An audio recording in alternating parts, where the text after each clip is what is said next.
બધા વિદ્યુત કોષ જુદો જુદો પ્રકાશ ઉત્પન્ન કરે છે. ચેક કરી જોઈએ. નાનું છે ને વિદ્યુત કોષ? હા, નાનો પાઉચ છે. જોઈએ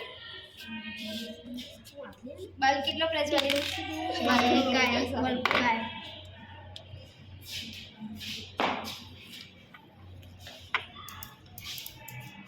અવાજ નહીં.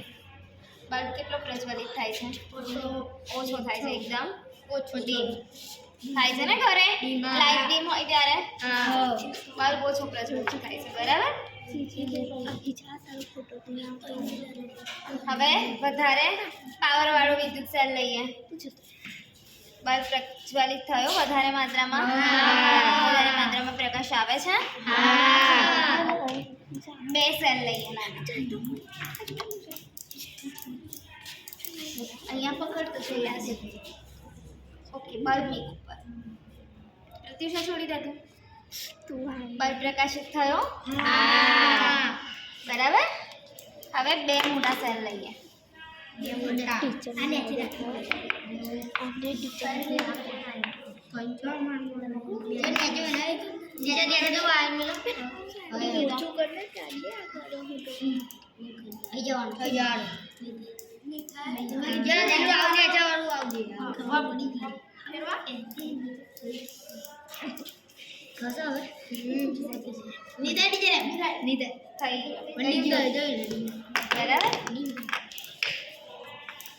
એક વિદ્યુત સેલથી વધારે પ્રકાશ ઉત્પન્ન થાય છે.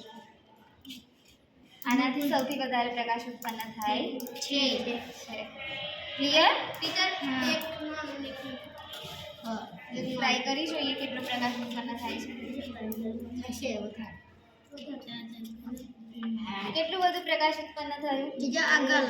બે વિદ્યુત સેલથી જો વધારેમાં વધારે જેટલા વિદ્યુત સેલ જોડીએ છે એટલું વિદ્યુત કોષ વધારે થાય છે. બરાબર.